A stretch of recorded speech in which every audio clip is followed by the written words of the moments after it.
So, hello everyone. It's told by Onyi, and this show, told by Onyi show, is a show where brands come to tell their raw, unscripted truths and stories in just 1 minute. Okay, and today being the today, we have three professional stories from three professional brands, and we, the audience, you and I, are going to decide who we are going to rise from their story, from the most touching stories, and vote as well. So don't forget to vote, don't forget to follow the brands below, and don't forget to share. Okay? Don't forget to do that. Thank you. Good afternoon, good evening, depending on location. I go by the name Irrebu Cesar Franklin, popularly known as X-Based Arts. I'm here to tell you a short story on how I started my arts. Since I've been in primary school when I was a kid, I always loved art. Down to my secondary school, I still love art, I still do art. My parents were like, if this is my talent and this is what I wish for, I should go ahead.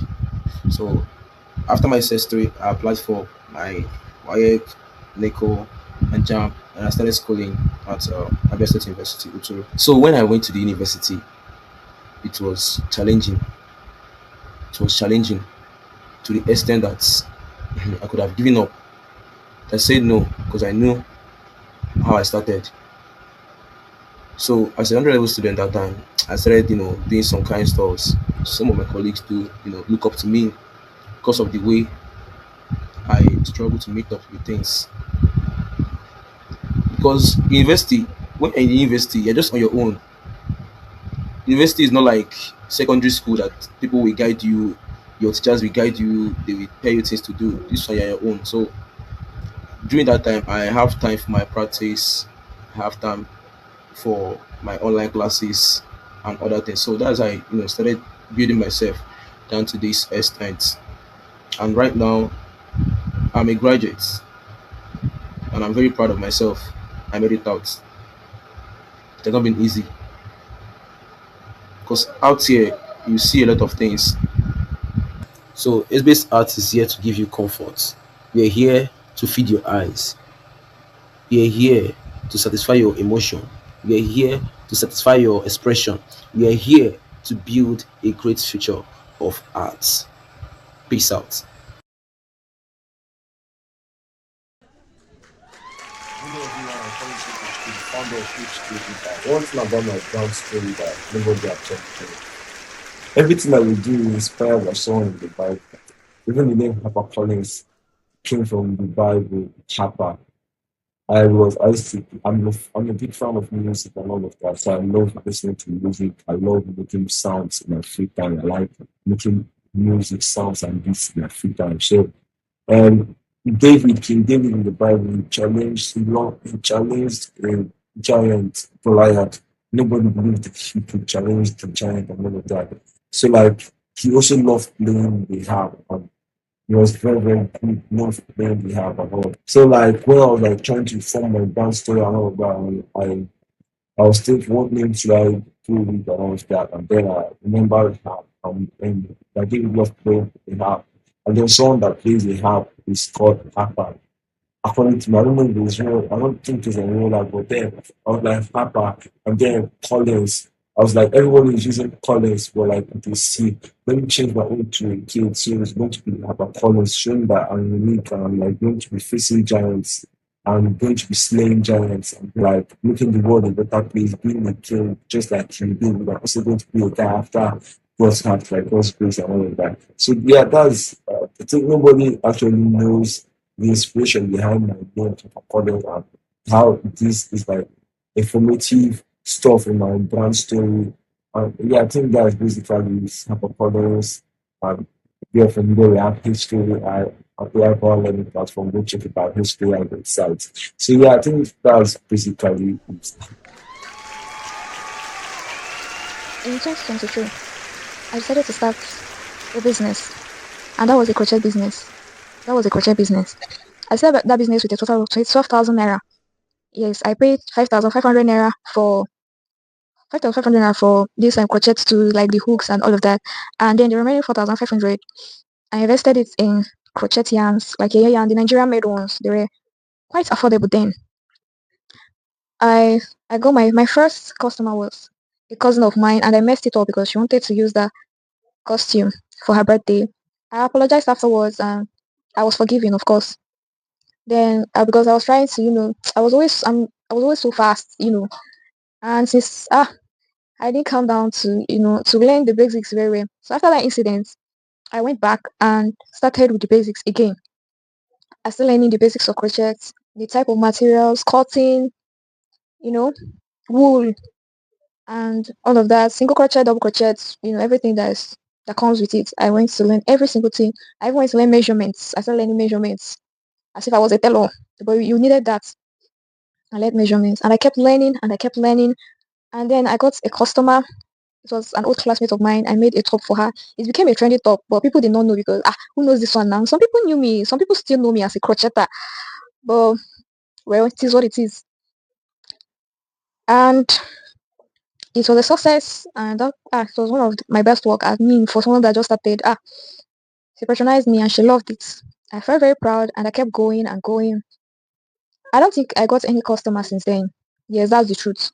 That's the plain truth. But if you asked me, I would tell you, yes, now I'm seeing customers.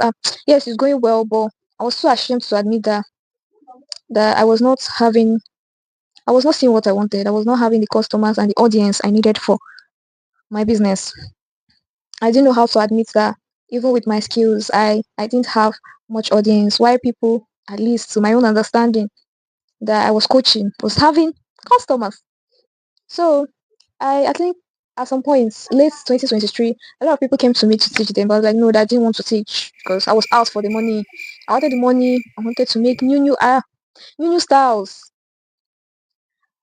and I regret it. I regret not teaching people how to make crochet wears. Then you get, I feel like maybe that's where my own strengths could have worked best for me. But I still went on. 2024, I made this viral crochet skirt that was stolen from me, and due to low visibility, nobody knew it was my idea. Who would I even start preaching to? Oh my god, this is my idea. It was stolen from me. What do I do? Who cares? Nobody cared. I complained. I was bitter. I was angry. I told my brother then. I was like, it's okay. Just if you make something, you can tell me. I can give you money to advertise it. I have friends that I can, tell. I was like, no, it's okay. It's fine. And Matthew, I was mixing this with school. At a point, I felt like, okay, maybe the reason why I wasn't getting the amount of visibility I needed for my business was because of my phone camera, because it was not as bright and and storage wise too. It was not clear. Like after taking pictures of my work, it was not clear. It was not appealing. It was not giving aesthetic. At least that's what I thought. So that's 2024. It was our final year, so I got my project money on time. So I used it to get a new phone, an iPhone, so that I'll be making videos and getting clearer pictures of my work. I was feeling like, I've arrived this time around. I'll get customers like mad. I was all in. I was all in. I invested in ads too, not once, not even five. In fact, it was more than five. After investing in ads, they'll give me all these outside people that I don't even understand. I still wearing them out because they said, maybe try wearing, wearing it to go out. I was wearing it. Yes, I was getting contacts, but they're not patronizing me. They just kept asking me the price, the price, the price, and my price it wasn't even costly. Hey, I kept questioning myself, what am I doing wrong, God? What am I doing wrong? Hey, help me. You know, and it went on. I got tired with the school stress. I got very sick and I was admitted, and they insisted I took a break from everything, including school. It was that bad. So I took a break, and since then, I never went back.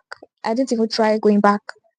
Yes, I will post my brand link to you to see. I didn't go back. It's still there. I just gave up. I was like, maybe this is not like maybe this is not for me, but maybe, maybe I was just meant to guide people because that was the biggest request I got starting that business. Teach me, guide me, counseling. I did for one person though, and sincerely, I'm very grateful, and I was very fulfilled doing that. And when you are out for a particular thing, you get blinded by it so much that we don't see the truth on time. But it was an experience that I liked, though I regretted it a little, but it was an experience, and the skill will never leave me. Yes, that's one thing with skills. It stays as long as you stay, and you can pass it to the next person. So That was it for me. That's how I used my project money to get a fund for my business, and it didn't work out. It didn't work. So to conclude, I want everybody to know that this show is a real show. It's not anyhow show. It's not a relationship show. And by now, I hope that you guys have voted your favorites, the ones you liked the most lessons from. And don't forget to hit me up to DM me with your own brand story if you want to be aired in the next episode. Okay? Thank you for watching. Bye.